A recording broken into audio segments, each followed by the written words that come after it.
Bueno, con esta presentación vamos a dar por inauguradas las terceras jornadas de nódulo materialista, que organiza la Asociación Nódulo Materialista de Talavera con el auspicio de la UNED de Talavera de la Rica, de nuestro centro social.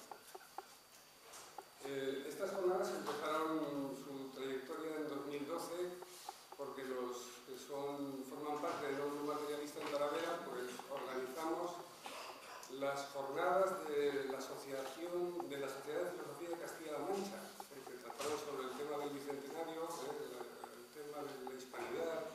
Bueno, que fueron unas jornadas contundentes y consistentes, bastante amplias, ¿no?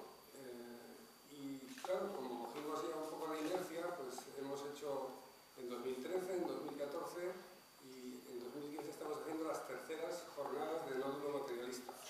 Son un poco como los tres mosqueteros, ¿verdad? Son 4.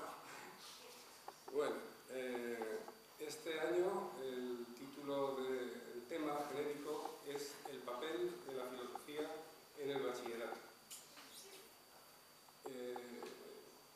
Primero voy a dar las gracias a todos los presentes que han acudido a escuchar el primero de los actos, que luego presentaré al ponente. También quiero dar las gracias a los que están ausentes de la sala, que son bastantes, porque hemos convocado una web conferencia a todos los alumnos de Historia de la Filosofía 1 de la UNED y de Ética 1 de la UNED de España, y hay bastante de gente conectada, O sea que no solo estamos el público presente, sino que hay muchas más almas que están escuchando.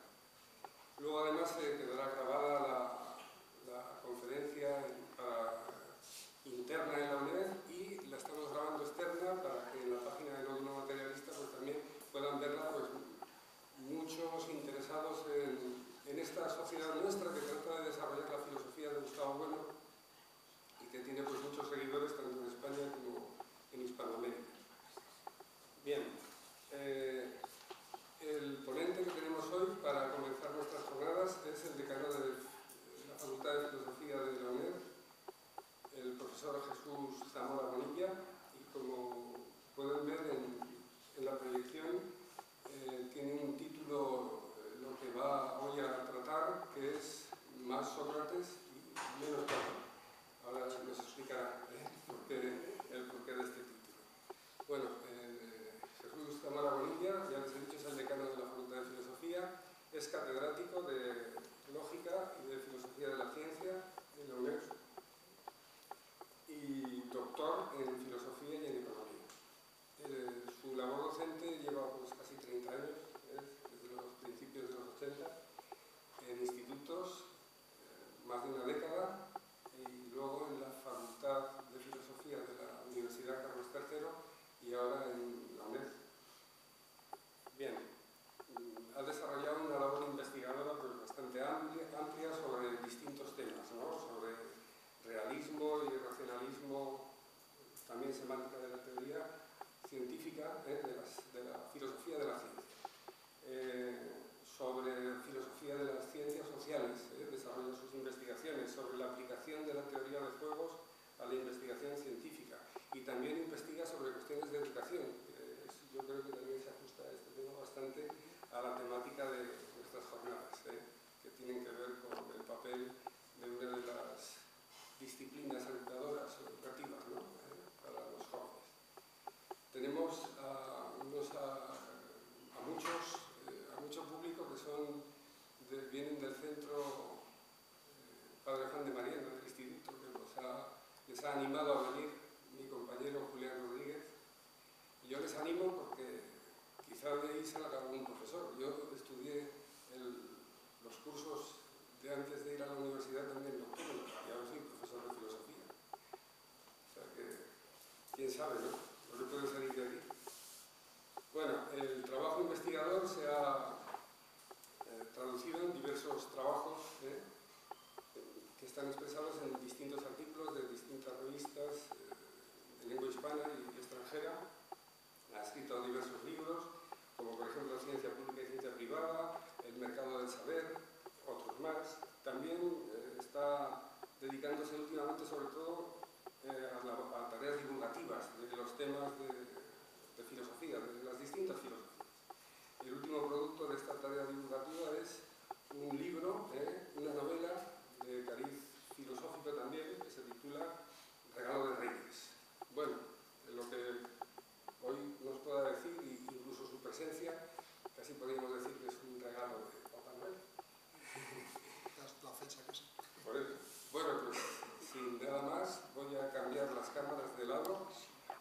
paso la palabra a don Jesús Zamora.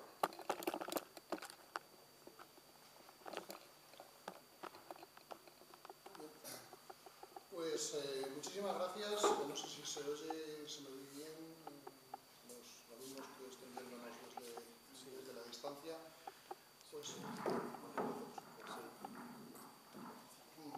muy bien. Pues como digo, quiero empezar dando las gracias al Centro Asociado de Talavera, al módulo materialista, a Enrique y Joséchu en particular por la invitación. Una invitación que además me hace mucha ilusión porque es la primera vez que se me invita en mi calidad de decano de la Facultad de Filosofía de la UNED, un puesto en el que llevo poco más de un mes, así que la verdad que me siento muy honrado de ser este el primer centro asociado además que voy a visitar en esta calidad. También agradezco mucho la invitación a estas jornadas, pues en parte, en buena medida, como ha explicado Joséchu, porque durante mucho tiempo fui profesor de filosofía en el instituto. De hecho, estaba echando cuentas y justo ahora llevo exactamente el mismo tiempo como profesor en la UNED que el tiempo que pasé como profesor de filosofía. Son 14 años prácticamente en cada uno, lo cual indica ya un poco porque las canas que tengo están bien justificadas por la edad. Bien, el tema al que se me ha invitado a hablar, en realidad, pues también es un reto para mí porque yo estoy acostumbrado a hablar, entre comillas, de lo mío, ¿no? Como la mayoría de los profesores universitarios, pues damos clases y charlas sobre un tema específico, sobre lo que somos especialistas o estamos investigando, pero claro, este es un tema genérico, es un tema que no se corresponde con ninguna especialidad filosófica en particular y la verdad es que supone un reto. Lo que voy a decir debe entenderse más como una invitación a la reflexión que como unas tesis que yo vaya a defender aquí, y lo que quiero hacer es una especie de defensa autocrítica de la filosofía en la enseñanza secundaria y en el bachillerato.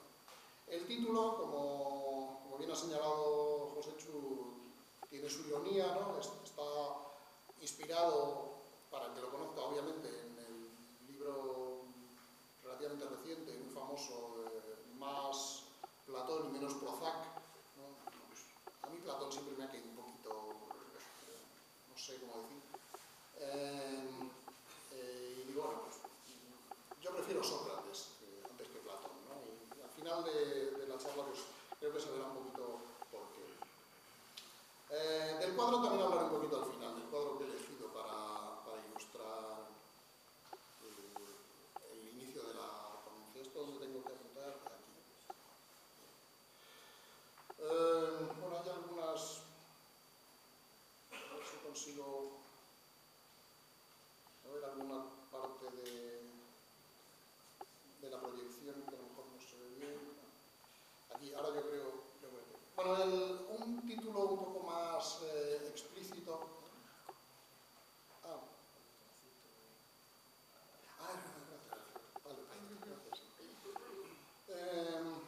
Un título, digamos, un poquito más explícito de la charla podría haber sido unas pocas cosas a tener en cuenta para defender la presencia de la filosofía en la enseñanza secundaria, y una cierta inspiración para la motivación general de la charla me ha venido de esta frase que, si no recuerdo mal, está en el prólogo de la fenomenología del espíritu de Hegel, de que la filosofía debe guardarse mucho de ser edificante, ¿no?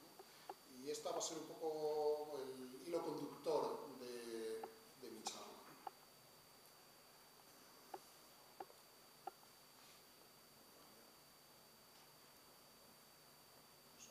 No avanza esto.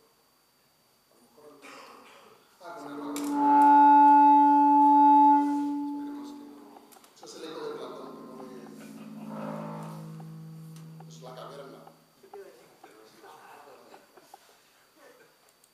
Sí, muy bien, muchas gracias.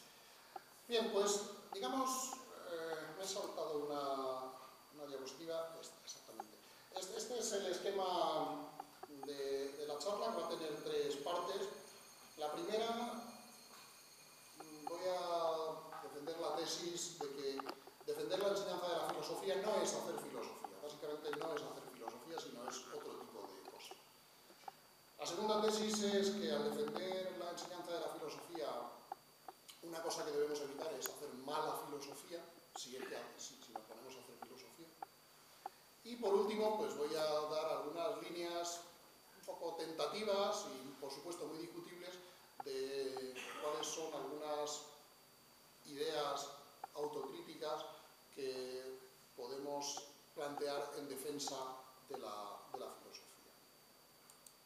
Pues bien, para empezar con lo primero, me imagino que muchos de ustedes o de vosotros habrán visto numerosos artículos o trabajos en defensa de la filosofía, y normalmente están escritos por filósofos, y normalmente son lo que llamaríamos textos filosóficos. Pero si nos ponemos a defender, como es razonable, la presencia de otras materias en los currículos de secundaria, pues como música o matemática, por ejemplo, pues evidentemente lo que hace un profesor de música al defender la presencia de la enseñanza de la música en la enseñanza secundaria no es música, no lo puede hacer cantando, pero el tipo de actividad que está haciendo no es música. Ni siquiera es filosofía de la música o filosofía de las matemáticas, en el caso de las matemáticas. Vamos, yo si cojo un manual de filosofía de la matemática, pues no me encuentro ningún capítulo cuyo tema sea la defensa de la matemática en la enseñanza o algo así, ¿no? Los filósofos de la matemática se dedican a otras cosas, no en particular a esto. En realidad, defender la presencia de una asignatura en los planes de estudio, en los currículos oficiales, puede ser varias cosas. Yo creo que en el mejor de los casos sería un ejercicio de ciencia social. Ahora explicaré un poquito más lo que quiero decir. En el peor de los casos es una pura negociación. Es, bueno, mira, yo tengo aquí que defender los intereses de unos trabajadores que tienen unos puestos de trabajo y esto es lo que estoy haciendo. Y en general será una mezcla de las dos cosas. Será hacer política, que es, ya digo, una mezcla de negociación por un lado y, entre comillas, ciencia social por otro. Pues bien, ¿por qué digo que es ciencia social? Pues porque lo que estamos haciendo al defender la presencia de una materia en los currículos oficiales en realidad es una predicción empírica. Lo que estamos diciendo es, si se establece la norma X, que dice que habrá un currículum tal y cual, obtendremos un resultado social y si no se establece, pues obtendremos otro resultado Z. Esto, técnicamente hablando, es una predicción empírica. Predecimos que el establecimiento de una determinada norma en la sociedad generará unas ciertas consecuencias. Y, evidentemente, defender eso, pues como es una predicción empírica, tendrá que hacerse con pruebas empíricas. Es decir, habrá que dar pruebas empíricas de que, en efecto, establecer esa norma generará esas consecuencias.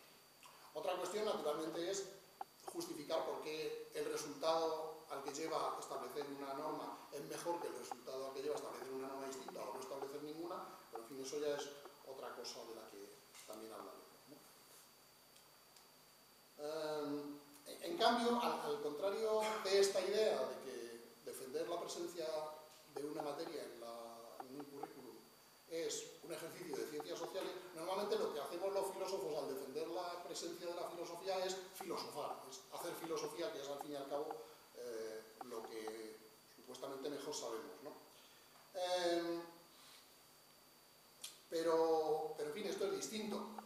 No es lo mismo cantar las alabanzas de la filosofía que justificar por qué la presencia quiero decir, cantar filosóficamente, como un ejercicio de reflexión filosófica, las alabanzas de la filosofía, que también está bien hacer, no es lo mismo que demostrar científicamente, objetivamente, quiero decir, que hacer las cosas de cierta manera conducirá a un cierto resultado.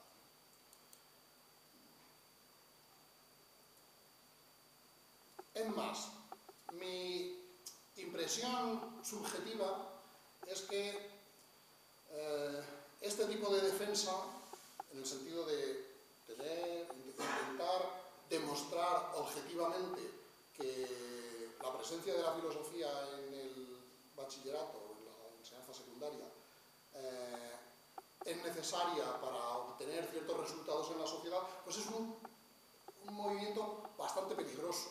bastante peligroso, porque imaginaros que nos ponemos en la situación de alguien, ministro, por ejemplo, no quiero mirar a nadie, empeñado en decir, pues no, yo no quiero que haya filosofía en la enseñanza secundaria.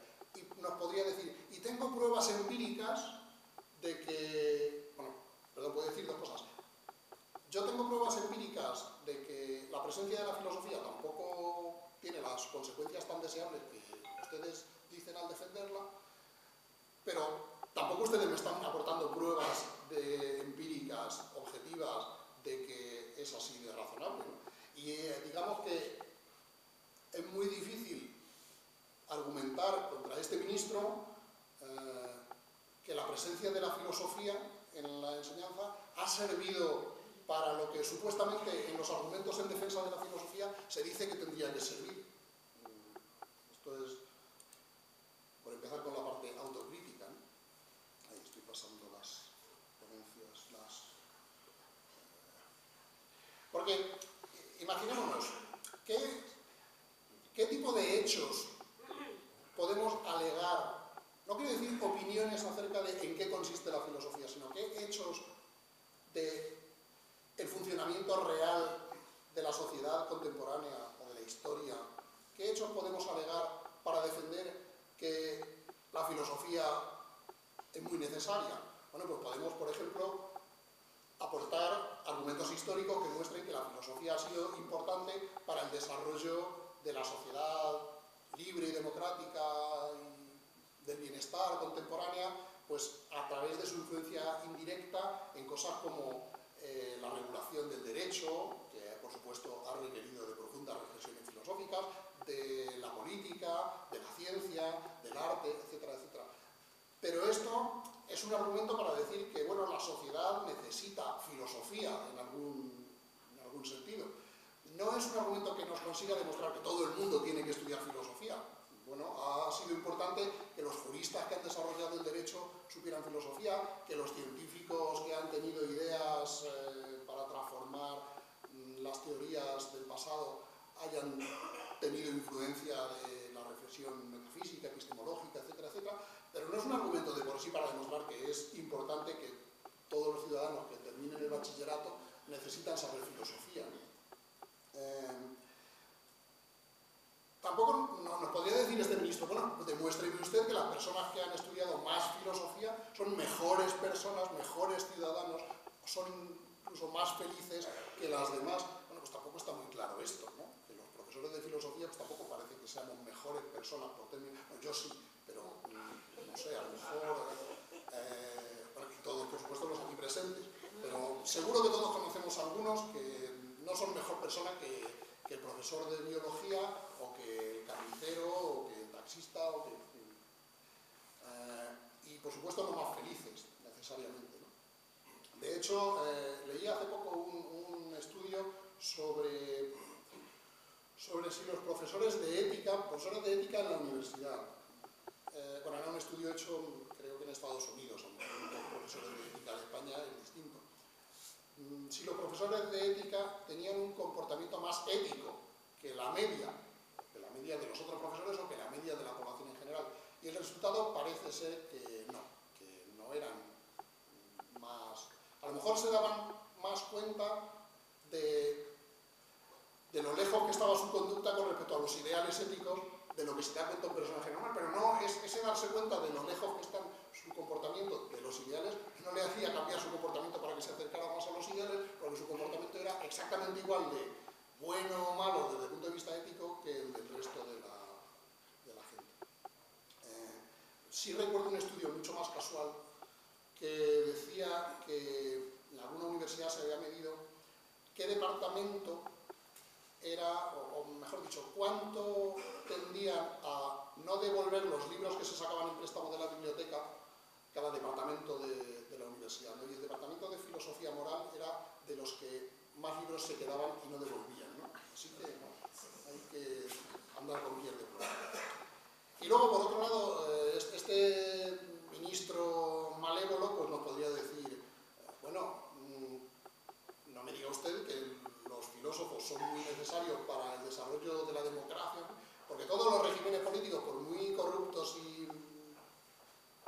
y perversos que nos parezcan, han tenido filósofos a su servicio que les han utilizado para justificar filosóficamente las políticas y las ideologías de ese régimen, ¿no? Así que no tengo claro, a través de la historia, que la filosofía sea necesaria.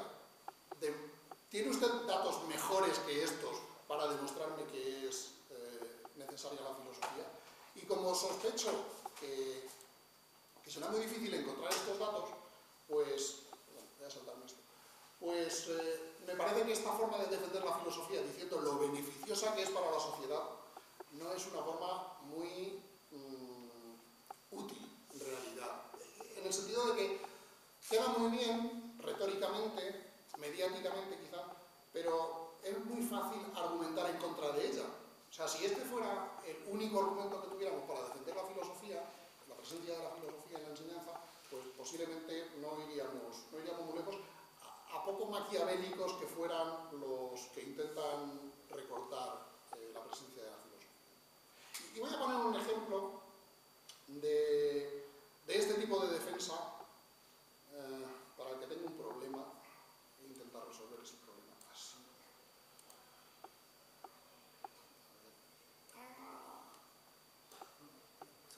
No sé si se ha visto. Bueno, voy a leer el texto porque a lo mejor está un poco lejos. Esto es una carta al país que se envió cuando estaba a punto de salir la LOMCE, me parece, o acababa de salir, la Ley Orgánica de Educación del ministro Wert, y alerta contra las graves consecuencias de restringir la enseñanza de la filosofía.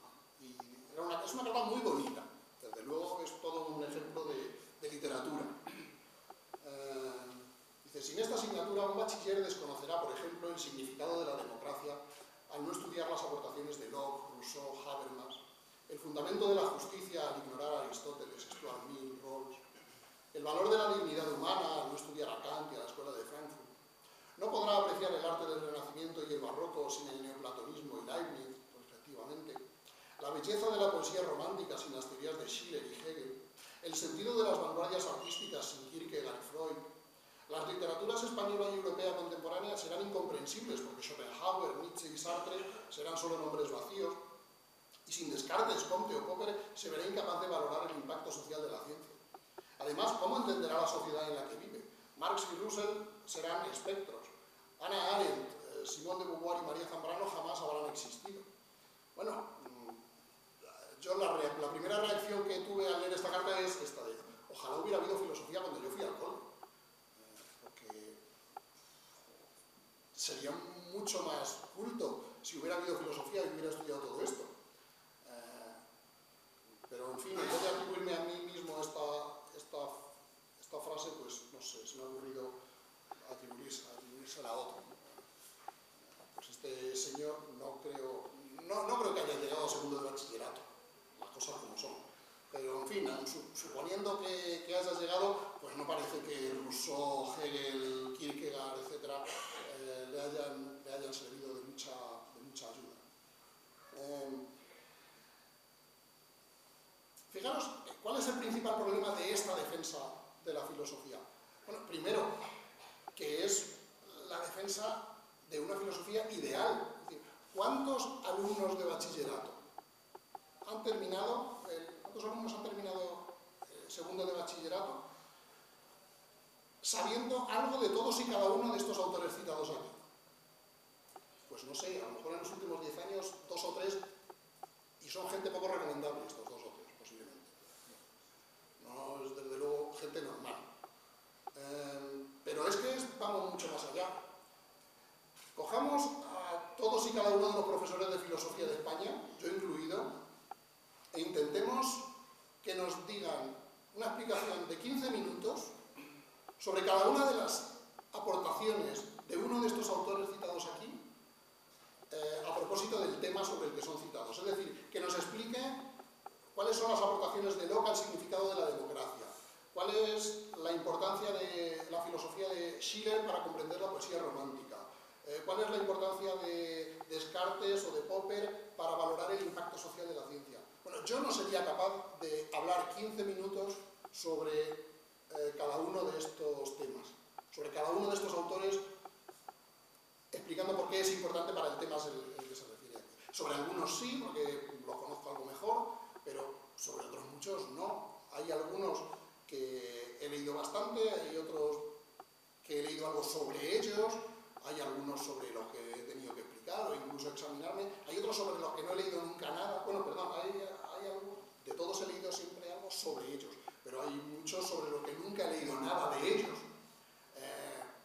Pues esta es una defensa de un ideal, y lo que queremos no es defender un ideal, lo que queremos es defender un sistema que se va a aplicar a la totalidad de la población y que tiene que ser útil para la totalidad de la población, o por lo menos para una gran mayoría, no para los 4, digamos entre comillas, pedantes y superdotados capaces de apreciar y entender esto.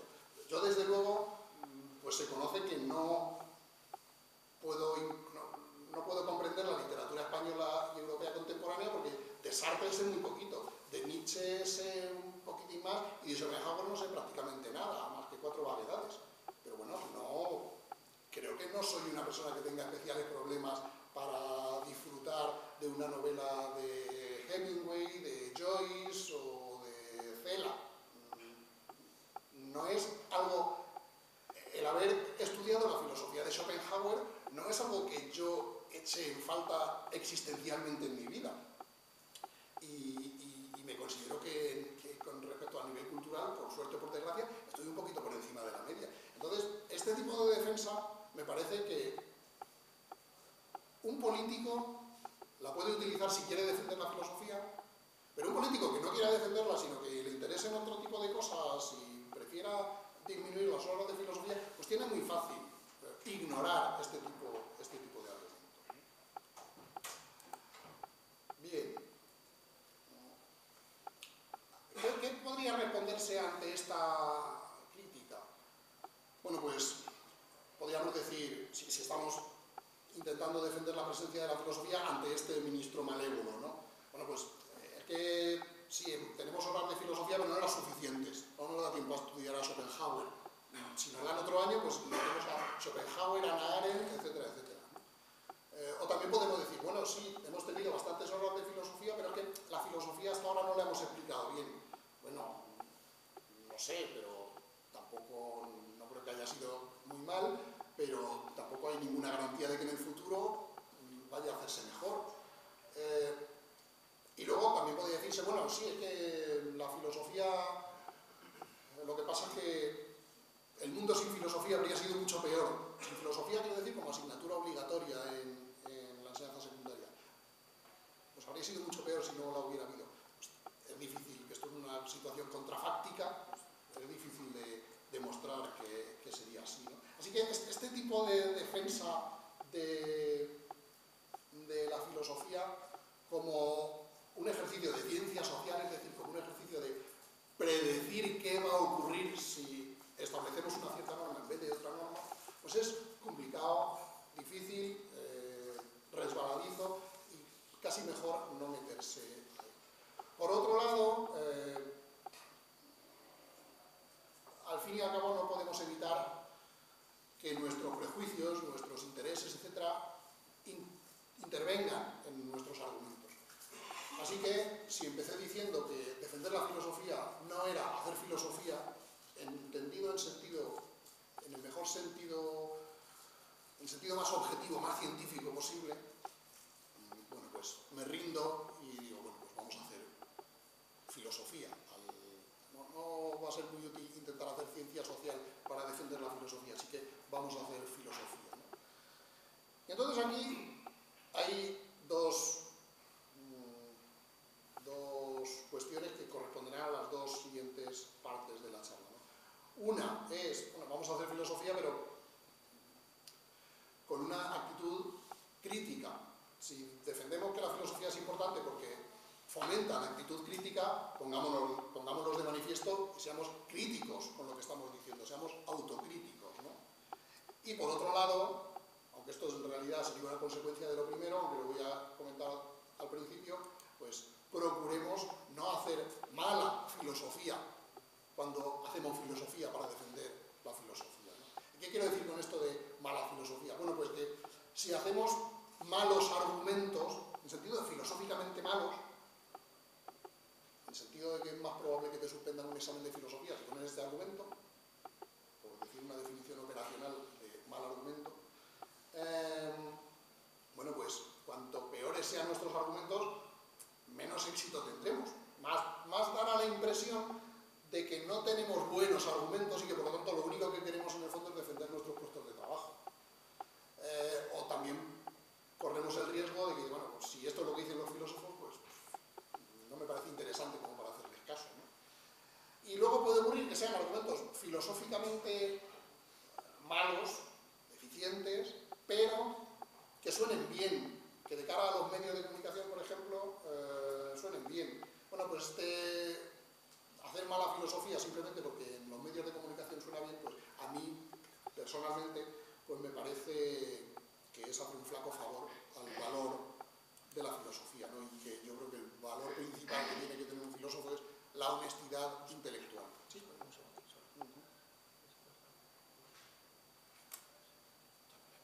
Vale.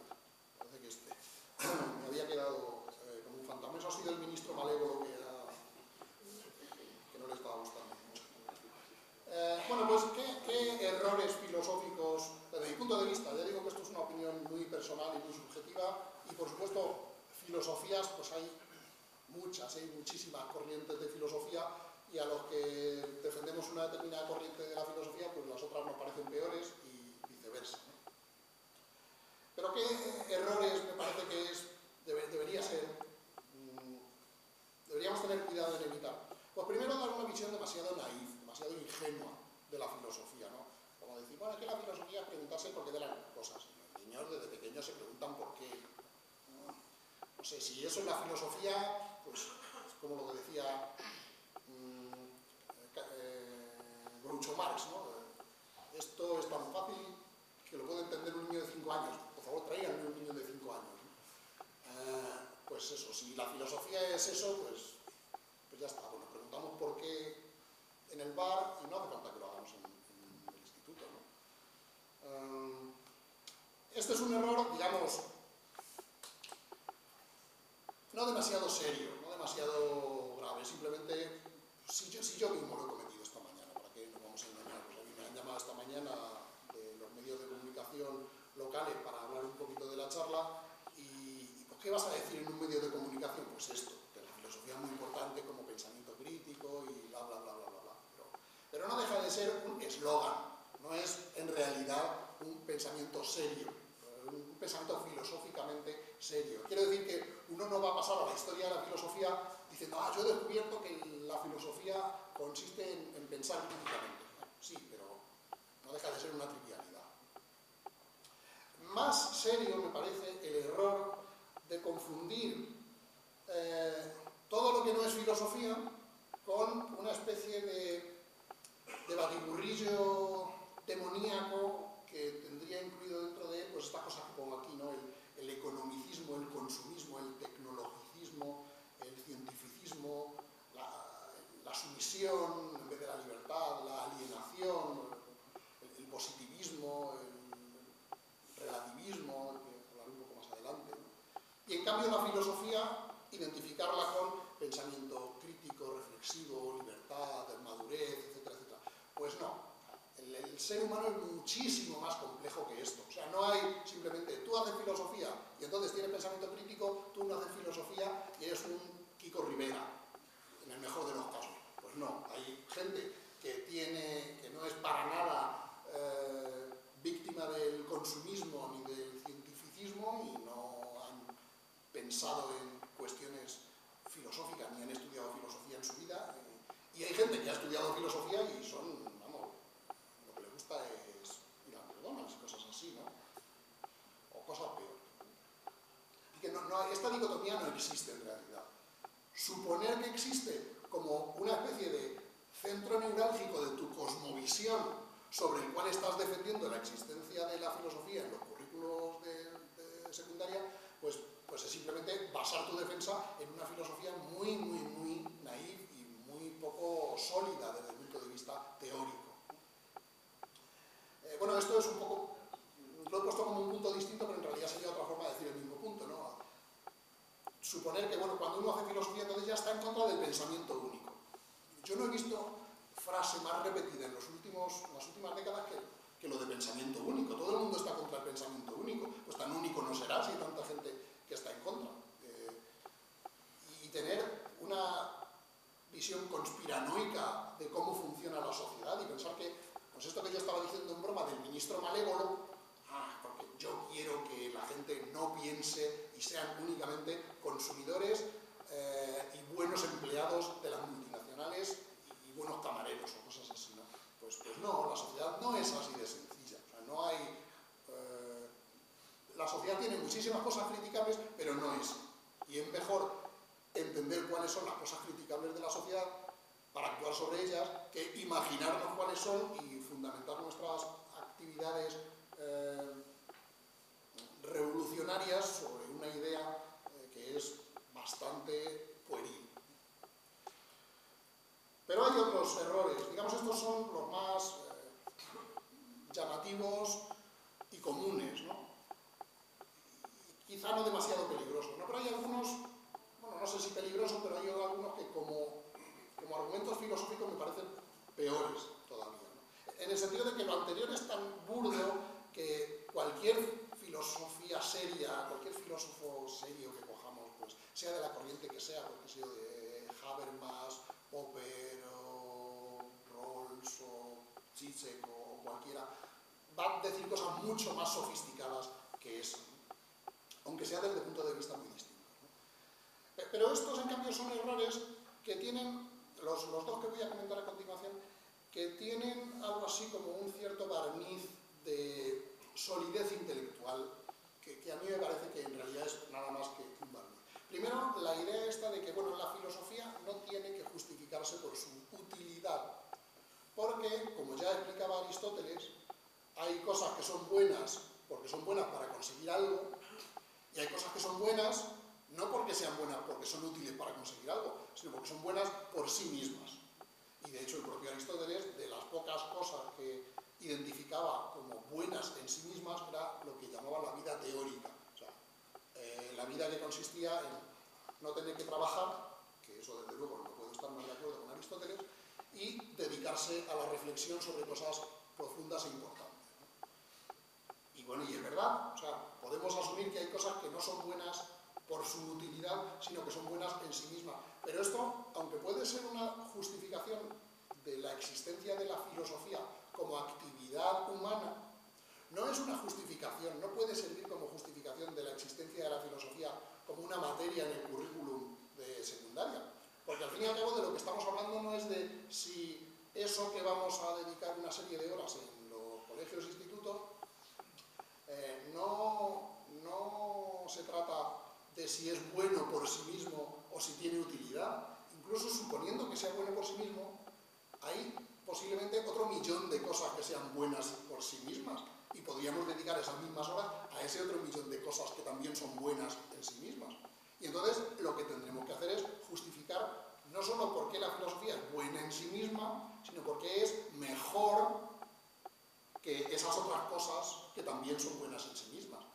Y no solo mejor, sino tan mejor que es lo más conveniente del mundo tener a los chicos de 15 a 18 años con un cierto número de horas dedicadas a esa actividad. Bueno, pues me parece que plantear simplemente como justificación de la existencia de la filosofía que la vida contemplativa es un bien en sí mismo, pues simplemente me parece un argumento bastante fuera de lugar, bastante que muestra una cierta incomprensión de qué es de lo que estamos hablando, ¿no? Que no es de la naturaleza de la filosofía, sino de por qué eso que tiene esa naturaleza hay que dedicar una cantidad de horas de clases en los institutos. Por cierto, yo, como Aristóteles, me podría pasar hablando horas y horas y no tengo muy claro el tiempo que es ni el tiempo que me queda, así que cuando se vea que ya me queda poco, me avisáis, por favor, para ir aligerando.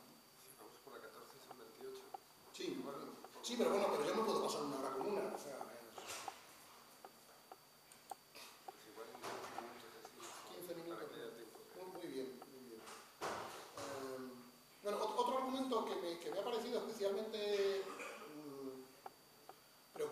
es este que encontré, que no he puesto el autor, bueno, no he puesto el autor en ninguno de los otros, porque parecía de mala educación, ¿no? La idea de que la historia de la filosofía es la mejor vacuna contra el relativismo dominante.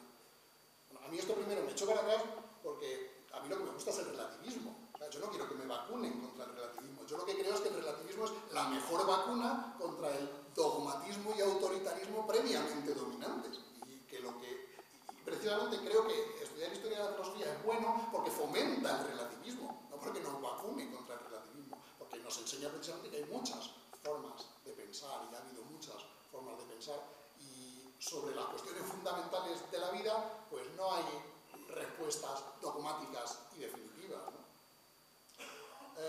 Y luego, por último, otra reflexión, que esto a lo mejor lo podía haber contado al hablar del ministro este, ¿no?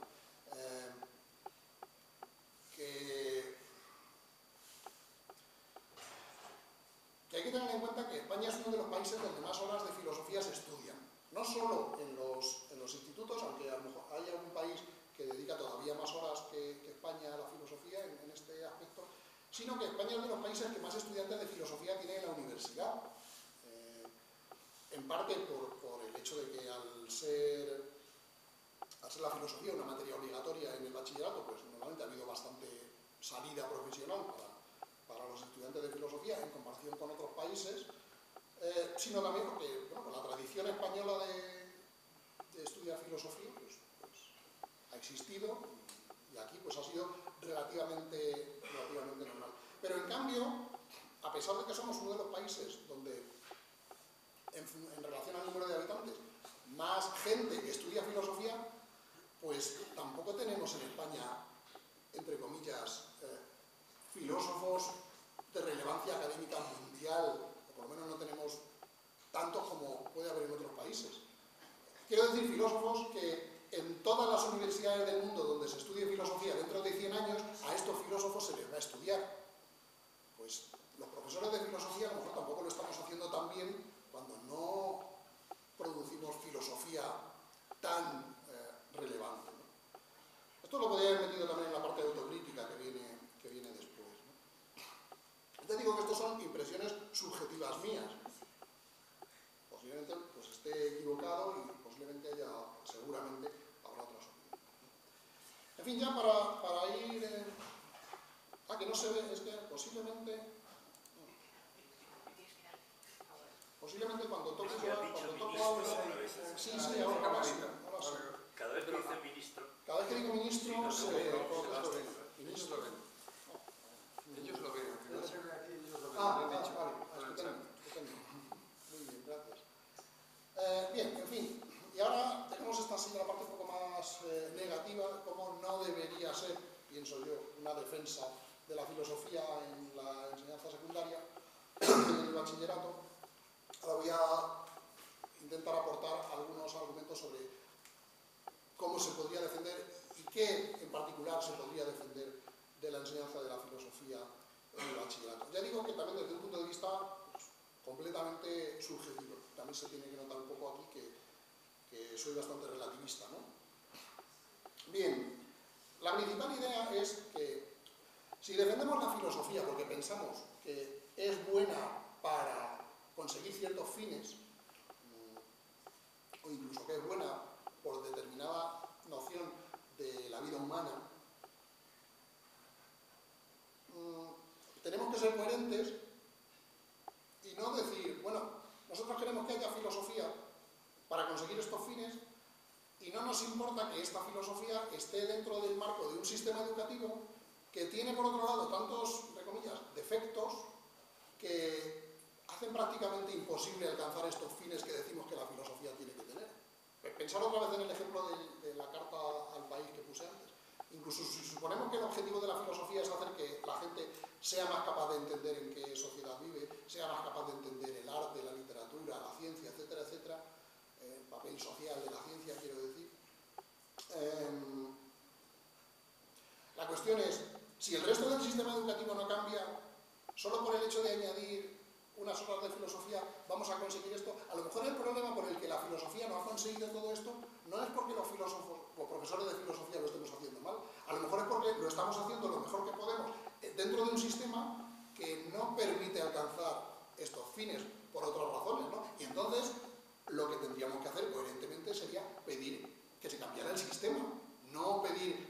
mantenga el sistema con nosotros dentro, sino pedir unos cambios más radicales en el sistema.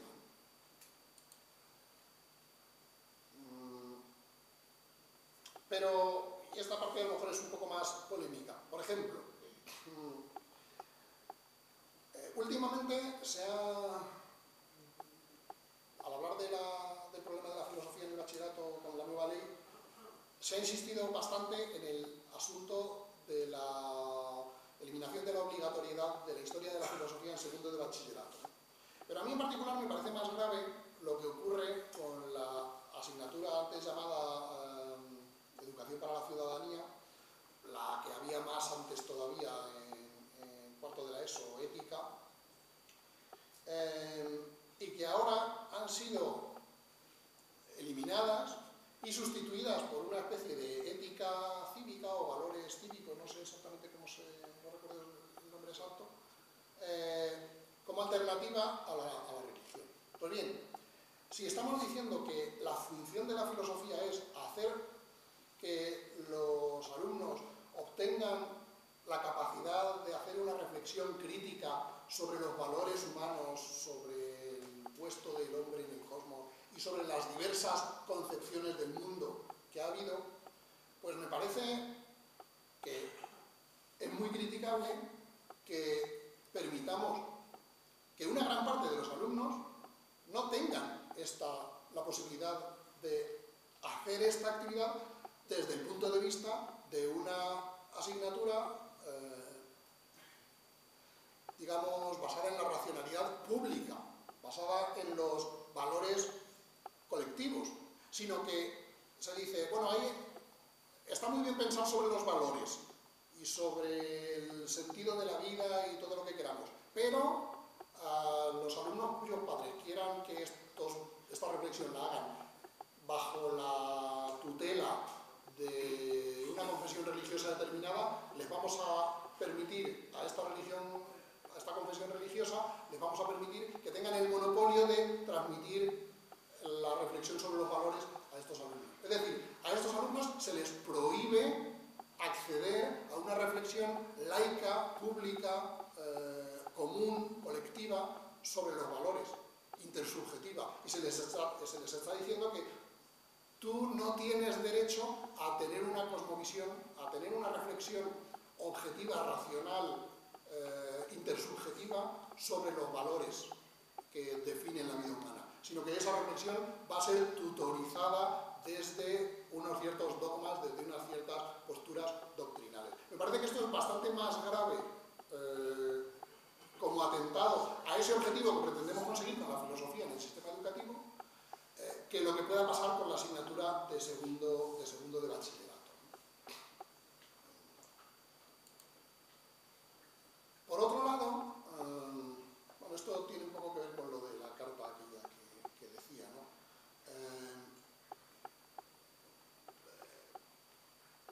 Puesto que he dicho que conviene ser autocrítico, pues en nuestro país hemos tenido 3 décadas con asignaturas de ética o educación para la ciudadanía, etcétera, etcétera, que se nos han puesto en nuestras manos, en las manos de los profesores de filosofía, quiero decir, y unas cuantas, bastantes, posiblemente nunca nos parecen suficientes, pero si las sumamos todas, pues son bastantes horas para intentar transmitir a los alumnos el deseo o el gusto por el conocimiento reflexivo de los principios de la justicia y la democracia, por entender la sociedad en la que se vive, etc., por copiar frases de la Carta del País que vimos.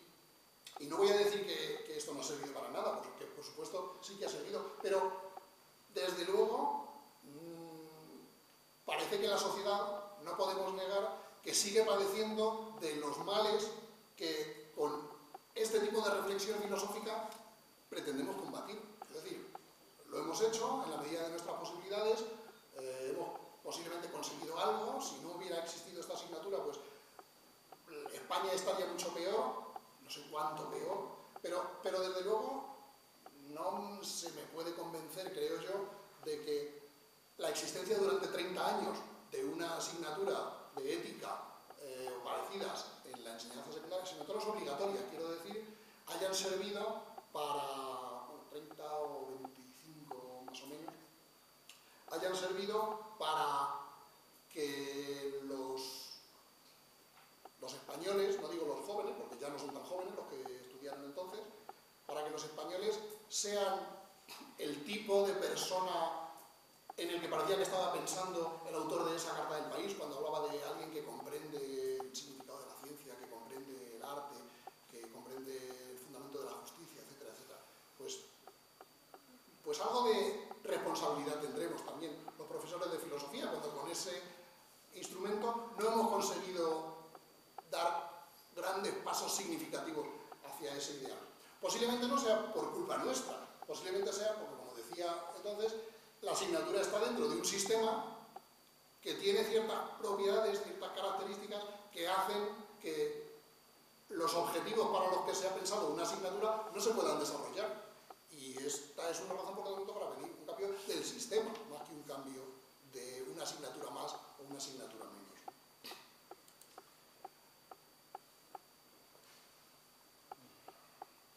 Bueno, esto más o menos viene a ser lo mismo, le voy a ir un poquito más rápido.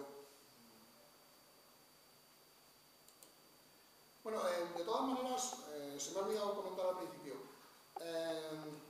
Ahora tendremos un debate, supongo, y vamos, me encantará dialogar con todos ustedes.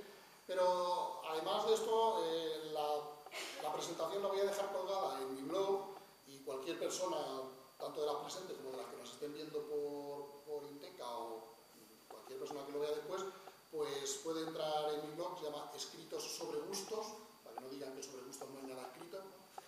Escritos sobre Gustos, todo seguido. La dejaré colgada y entonces ahí pues en los comentarios pueden libremente entrar y decir lo que les parezca.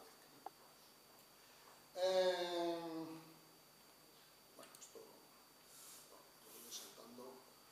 Bueno, y entonces, por llegar a la parte un poco más positiva, más afirmativa de mi charla, ¿cuál sería el principal argumento, desde mi punto de vista, para defender la presencia de la filosofía?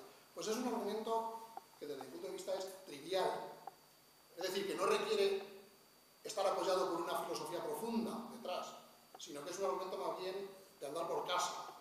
Es un argumento que podemos utilizar para muchas otras cosas que no tienen que ver con la filosofía y que por lo tanto no requieren de una teoría filosófica que lo fundamente. Y es simplemente, bueno, que es nuestra tradición, que al fin y al cabo la principal función de la educación es transmitir la tradición, transmitir la herencia cultural de unas generaciones a otras. Y la filosofía es una parte, históricamente, la historia de nuestras sociedades ha evolucionado de tal manera que la filosofía forma parte importante de esta tradición cultural. Y además tenemos una estructura académica y universitaria que está dividida de la manera en que está dividida, que tenemos las proporciones de licenciados que tenemos o de graduados en las distintas carreras y que, bueno, que precisamente porque es muy difícil hacer predicciones en política y en ciencias sociales, pues si queremos hacer un cambio muy radical, pues existe un riesgo demasiado alto de que al final terminemos estropeando algo que funciona relativamente. No voy a decir relativamente bien, pero que funciona relativamente. Así que, como la educación que tenemos, como la estructura, quiero decir, de la división de disciplinas, la división de asignaturas que tenemos, es la que es, pues no nos pongamos a inventar cosas que nos vayan a alterar excesivamente lo que tenemos, sino vamos a mantener eso que tenemos en la medida de las posibilidades, ¿no? A no ser que tengamos un argumento muy poderoso para cambiar el lugar, pues no lo cambiemos. Y entonces, la cuestión, volviendo a la famosa Carta del País, que a mí me dejó realmente muy tocado cuando la leí, ¿no? El objetivo del sistema educativo no es producir ciudadanos ideales, porque si ese fuera su objetivo, sería un fracaso mucho más absoluto de lo que nos quejamos. El objetivo del sistema educativo es permitir mantenerse a la sociedad en funcionamiento relativamente bien. Y una de las cosas necesarias para mantener a la sociedad en funcionamiento es ir dando un mínimo contacto a las nuevas generaciones con la herencia cultural recibida. Y entonces, una de las funciones básicas del sistema educativo pues es ese, transmitir esa herencia cultural. Y entre esa herencia cultural está la filosofía, exactamente igual que está la literatura, que está la historia del arte, que está la música, que están otras cuestiones, o el conocimiento científico. El conocimiento científico entendido como producto cultural, es decir, como la cultura que tiene uno que tener para entender un poco en qué mundo vive, ¿no? Y es cierto que el desarrollo del pensamiento crítico debería ser uno de los objetivos fundamentales del sistema educativo. De hecho, lo es en el papel. Tal como funciona, me parece que no lo es tanto, pero debería serlo en la práctica mucho más. Pero eso no es solo cuestión de cuántas horas de clase de filosofía dedicamos. El pensamiento crítico se debería fomentar en muchísimas otras partes del sistema educativo, no solo en la asignatura de filosofía. No es que dividamos el instituto en compartimentos y digamos, bueno, en estas clases nada de crítica, y luego llega el filósofo para enseñar a criticar todo. No, deben estudiarse el pensamiento crítico en el sentido de que debe abordarse reflexiva y críticamente todas las disciplinas, no solo la filosofía, ¿no? La filosofía tiene un papel importante que desarrollar para conceptualizar esto, para proporcionar algunas herramientas conceptuales más específicas, para transmitir estas perlas de la herencia cultural que me refería antes, ¿no? Pero digamos que mi idea, valga la redundancia, ideal del funcionamiento de la enseñanza secundaria y el bachillerato sería pues algo así como que hubiese unas pocas asignaturas, muy pocas, que fuesen asignaturas realmente, digamos, las más instrumentales, en la que el alumno saliera de allí pues sabiendo hacer unos determinados tipos de cálculos bien, sabiendo hacer una redacción bien, sabiendo expresarse bien, sabiendo entender un texto, sea del tema que sea, y sabiendo entender qué es lo que dice y explicar luego a otros qué es lo que dice. La educación debería contener una parte instrumental, digamos, para adquirir estas cosas, posiblemente también lenguas extranjeras, etcétera, etcétera. Pero el resto de las cosas que se tienen que aprender, yo pienso que no tendrían que aprenderse mediante asignaturas, sino mediante un trabajo mucho más libre y mucho más creativo por parte de los alumnos.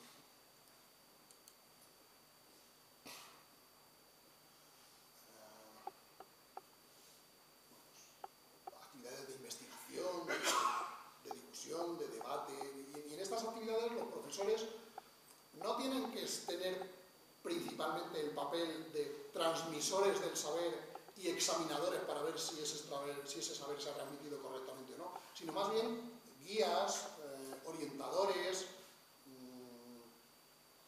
consejeros, etcétera, etcétera.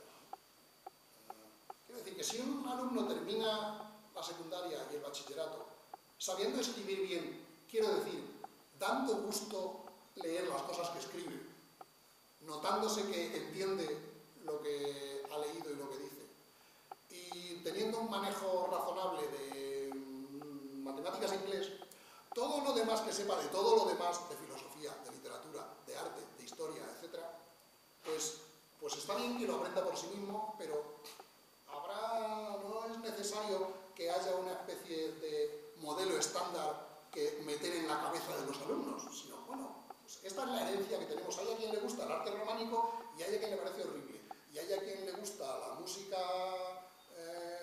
barroca y hay a quien no. Bueno, pues de todo este tipo de cosas, lo bueno es que, bueno, que sepan un poco que existen, que hayan tenido contacto con ellos y luego que se dediquen a lo que les guste y les haga felices, porque el objetivo ya lo decía Aristóteles, el principal objetivo de la educación y de todo lo demás pues debería ser enseñarnos a ser felices, ¿no? Yo no estoy muy seguro de que nuestro sistema de enseñanza, tanto preuniversitario como universitario, esté enfocado al objetivo de ser felices, ¿no? A mí es que el filósofo que más me gusta, como sospecharán algunos, es Epicuro, ¿no? Es el que defendía el hedonismo como teoría moral. Así que ya llegamos a la cuestión del título, ¿no? Yo creo que lo que el profesor de filosofía debería hacer en los institutos es estar con los alumnos para filosofar, no para enseñarles unas cosas determinadas y luego examinarles para ver si las han aprendido, sino simplemente para filosofar, exactamente igual que el profesor de educación física pues está para animarles a practicar un deporte, y a practicarlo relativamente bien, y a sentirse bien con su cuerpo. Pues la educación filosófica pues sería algo parecido, pero con respecto a la mente en vez de al cuerpo, ¿no? Y entonces lo que debería hacerse en filosofía en los institutos, creo yo, fundamentalmente es filosofar. Ojo, no digo que no se haga, y me consta, bueno, yo he sido profesor de filosofía de instituto muchos años, me consta que los profesores de filosofía en el fondo es lo que queremos, y lo que pasa es que el sistema no nos deja hacerlo tanto como debería. Por dos cosas, porque nos ponen unos temarios que los tenemos que explicar y eso es lo que entra. Bueno, pues tres cosas. Segunda,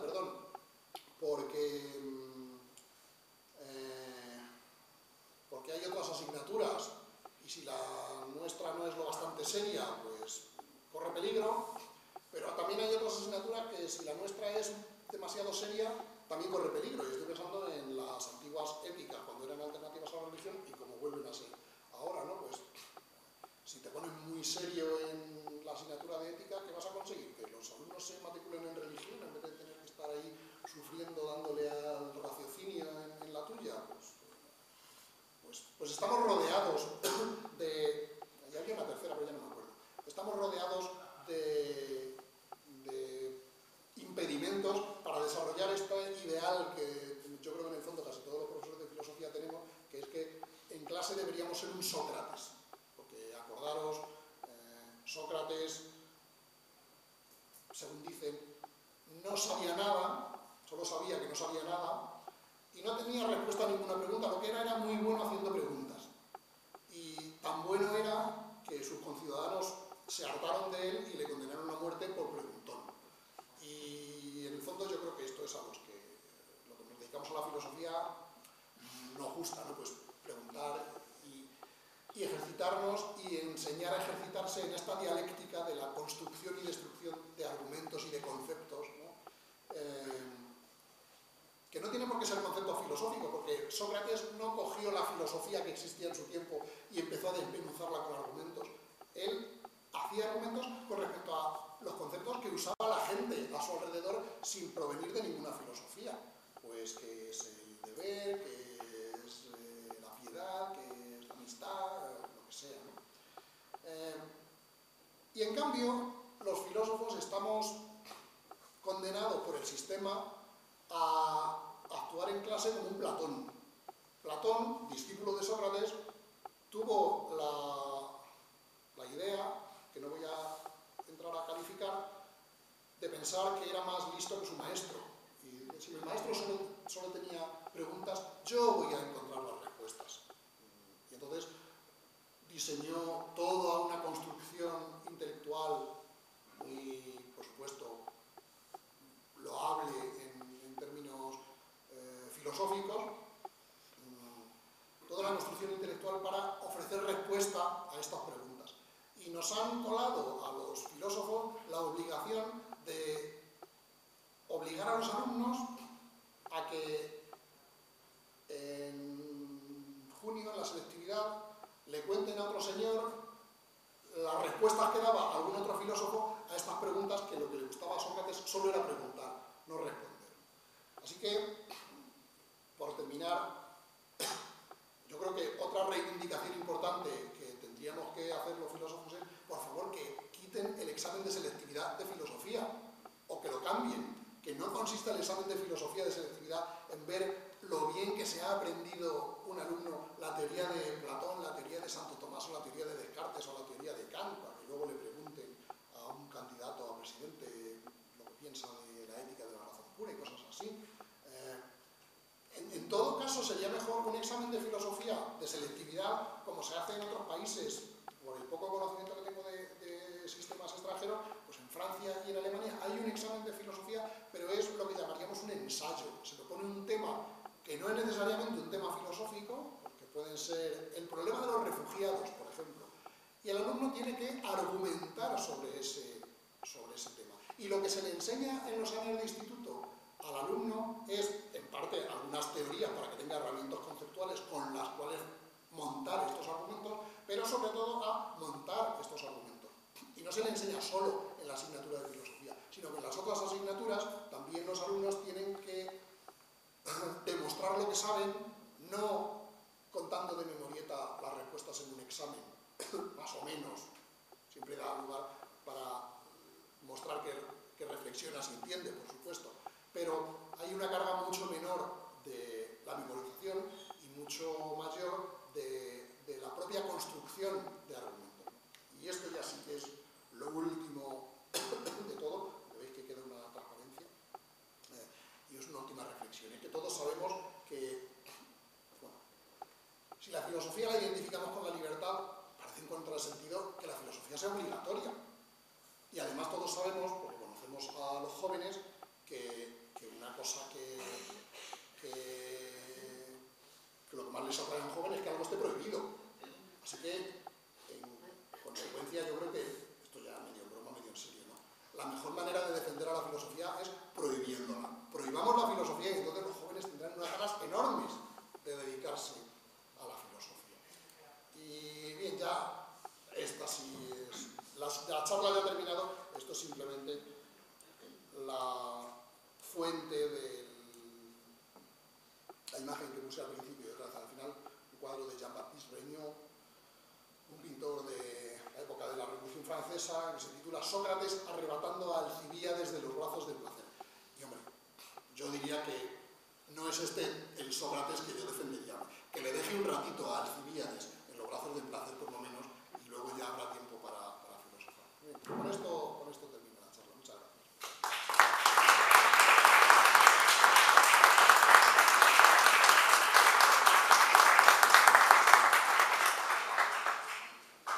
Muchas gracias. ¿Suena? No suena.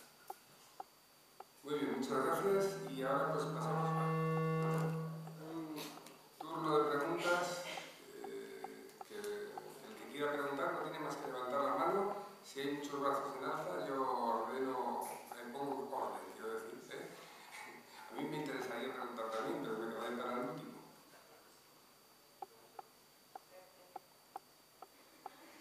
Los he convencido a todos. Los últimos eran los primeros. Pero solo en el reino de los cielos.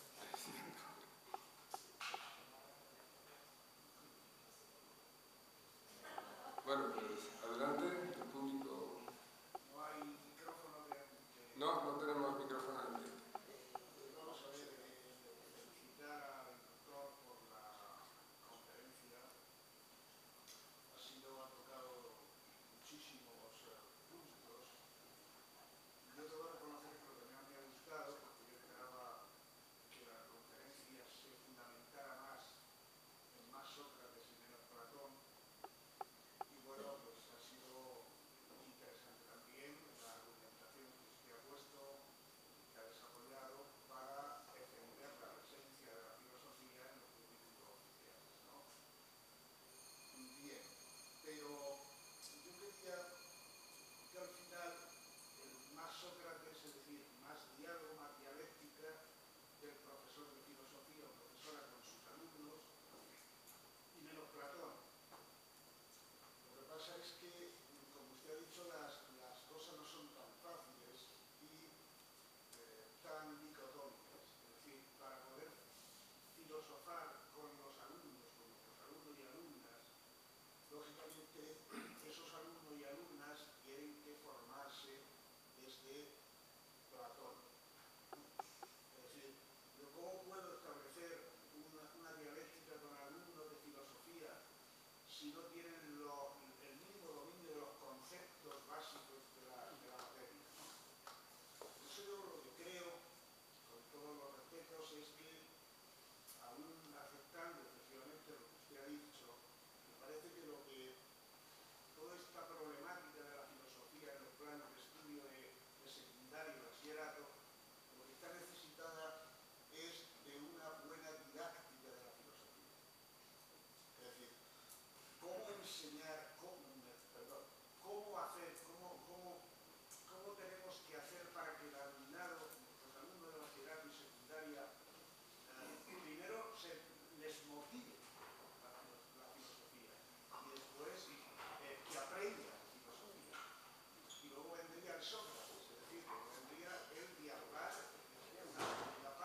charla no se tiene que entender como solo Sócrates y nada de Platón, ¿no? Sino es cambiar un poco el equilibrio actual en el que me parece que hay prácticamente solo, o casi un 90% de transmisión de teorías y muy poquito tiempo y esfuerzo dejado a la dialéctica. Y hombre, lo primero que se me ocurre es que Sócrates no necesitó a Platón para ser Sócrates. Es decir, que se puede hacer mucha dialéctica prescindiendo de que el alumno conozca los desarrollos de la historia de la filosofía. ¿Por qué? Porque la dialéctica socrática, quiero decir, no se dirige a los conceptos de los filósofos, se dirige a los conceptos de los ciudadanos, a los conceptos que se usan en los medios de comunicación, a los conceptos que se usan en los trabajos, en las profesiones, en la calle. Y entonces yo creo que tiene muchísima razón en que la didáctica es un elemento fundamental y que tiene que reforzarse, y no solo en la filosofía, sino en todas las materias, pero yo creo que en la filosofía, los profesores de filosofía tendemos a la comodidad de centrarnos en los contenidos que sabemos, y luego cuando defendemos la importancia de la filosofía por su relevancia para la sociedad, pues yo me pongo a pensar y digo, vamos a ver, de las cosas que yo como filósofo produzco, los artículos y libros que escribo, y los que hacen mis compañeros en mi departamento de lógica, de filosofía de la ciencia, y en otros departamentos, realmente lo que está haciendo este señor, o lo que estoy haciendo yo, sobre un aspecto muy técnico de mi especialidad, ¿realmente eso está aportando algo al objetivo este de fomentar una ciudadanía crítica? No sé qué? Pues realmente no. Entonces son dos objetivos distintos. Un objetivo es el de progresar en la construcción de teorías filosóficas, y otro objetivo es el de hacer que los ciudadanos sean más capaces de reflexionar.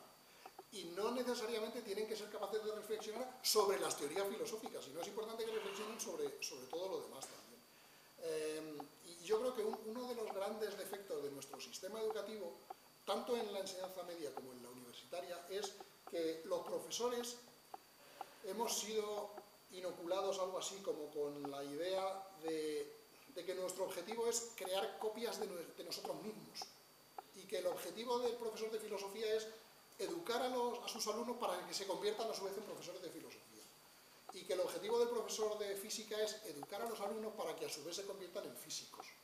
Y no es así, porque la inmensa mayoría de los ciudadanos ni quieren ser profesores de filosofía, ni sería buena una sociedad formada solo por filósofos. ¡Qué horror! Y entonces nuestro objetivo debe ser otro. Y como hemos aprendido a valorar el éxito de nuestra actividad en función de lo cerca que hemos conseguido que nuestro alumno parezca un profesor de nuestra materia, o un especialista en nuestra materia, pues yo creo que ese es un grave error. Tendríamos que plantearnos, y la didáctica, la investigación sobre didáctica y el aprendizaje de técnicas didácticas tendría que enfocarse más a ese objetivo. Nuestro objetivo es formar ciudadanos críticos, no formar copias de los profesores que les están explicando. ¿Alguna pregunta más? Y no pregunto yo, ¿eh? Bueno, si se va animando alguien, mi pregunta es la siguiente. Corta, la hago rápido. En relación a la apología del relativismo, la defensa del relativismo, que ha sido una parte, ¿no?, de la exposición. A veces se pueden defender pues, sistemas políticos que son pues, perniciosos, que se han mostrado y se muestran, ¿no?, perniciosos. Se pueden defender ideas metafísicas, se pueden defender creencias. A veces esa defensa no tiene por qué ser dogmática. Tampoco se tiene, creo yo, que pensar que por el hecho de hacer esas defensas ya sea esa defensa dogmática, ¿no? La pregunta es la siguiente, una vez que he introducido esto. ¿Se puede respetar toda opinión realmente? No, desde luego, claro. Vamos a ver. Cuando he dicho que a mí el relativismo me parece muy bien, todas las opiniones sean igual de respetables, sino en el sentido, todo lo contrario, de que ninguna opinión tiene el derecho a imponerse sobre las demás. Es decir, ninguna opinión tiene el derecho a convertirse en un dogma.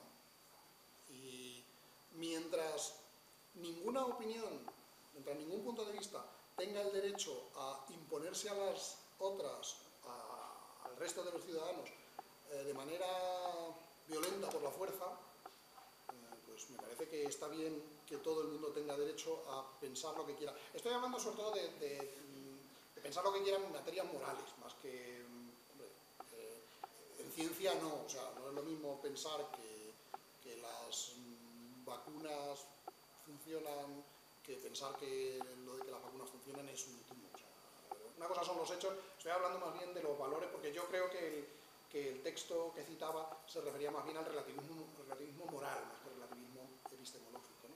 Pero en materia moral, yo creo que precisamente el problema es cuando un cierto tipo de moral se convierte en obligatoria para todo el mundo.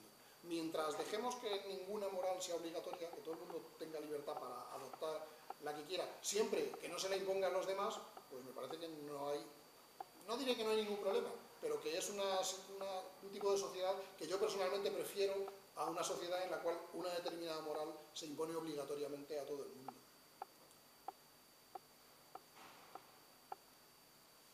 Bueno, si hay alguna pregunta más, seguimos, y si no, bueno, parece que hay una. De todas maneras, vamos a estar ya, a ver si se va a animar mucho la gente, pero vamos, 5 minutos a 10, ¿eh? Hay una pregunta al fondo. Si puedes levantar la voz, que el micrófono de ambiente puede quizá recoger algo. Quería saber cuáles son los aspectos mejorables del sistema educativo desde el punto de vista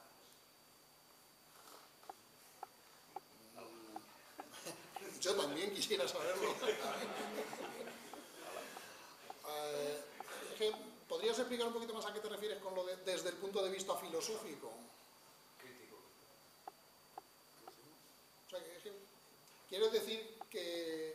No, es que no sé qué quieres decir con lo de desde el punto de vista filosófico. Vale, usted ha dicho que hay aspectos mejorables del sistema educativo que no funciona. Quería saber a qué se refería usted. Bueno, pero son mejorables no desde el punto de vista filosófico, sino desde el punto de vista político. Es decir, desde el punto de vista del tipo de sociedad que a mí políticamente me parece preferible, más que filosófico.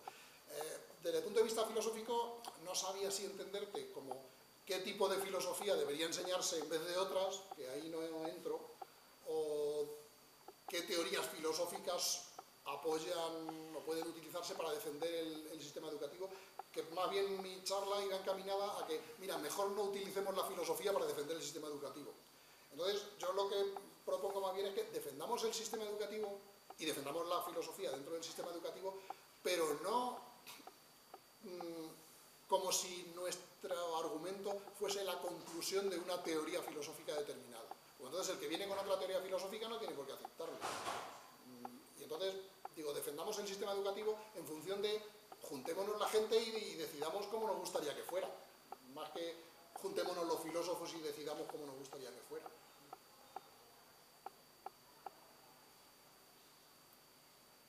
Bueno, pues yo creo que vamos a dar... ¿te animas? Sí, Venga, pues. me ha parecido muy sugerente lo de prohibir la filosofía del instituto. No, y se puede prohibir del todo. Sí, pero a mí también me gustaría una filosofía práctica, como se hace en Oriente, pero claro, desde Occidente, eso no se podría conseguir. Y quisiera saber su opinión si quizás se podría empezar a trabajar con los niños de una manera abierta, no sé. Pues estuve viendo una película francesa que me parecía y lo que se está haciendo con los más pequeños, que son más libres, quizás, no sé, su opinión sobre eso. Yo tengo muy buena opinión sobre ese tipo de experiencias, la verdad. Son talleres más bien. Sí, y hay, no solo en ese terreno, sino desde el punto de vista, desde perspectivas más occidentales, digamos, la teoría de filosofía, bueno, teoría, el programa de filosofía para niños y pensamiento crítico desde la infancia. O sea, a mí me parece muy bien que esta perspectiva socrática se puede, no necesita una edad mínima para empezar, hombre, 6, 7 años por lo menos, ¿no? Pero vamos. Y por otro lado, también es cierto que Sócrates digamos, nosotros desde el punto de vista de la filosofía occidental vemos a Sócrates algo así como el padre, hay ciertos antepasados ahí, ¿no?, que están los presocráticos, el padre de la tradición filosófica occidental, pero desde un punto de vista un poco más cosmopolita, universal, ¿no?, no solo centrándonos en Occidente, pues también vemos que Sócrates es casi contemporáneo de otros grandes pensadores, pues, Zaratustra, Buda, Confucio, que son, esto me parece que Karen Armstrong, que es una historiadora de la religión, lo ha señalado, y lo llama la era axial, porque es como el eje que divide la historia de la humanidad. No hay un antes y un después de estos pensadores, no son los que nos ofrecen la idea de que el ser humano tiene un interior sobre el que puede reflexionar, ¿no?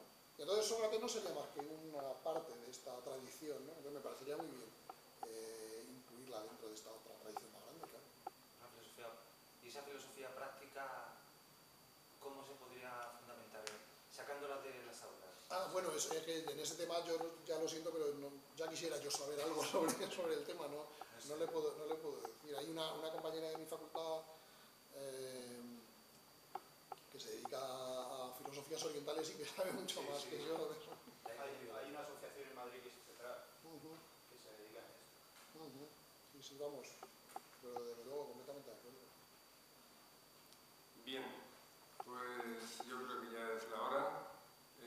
Muchas gracias, profesor Zamora, decano. Muchas gracias por su colaboración con nosotros, y ha sido un placer escucharle. Muchas gracias.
Me ha encantado.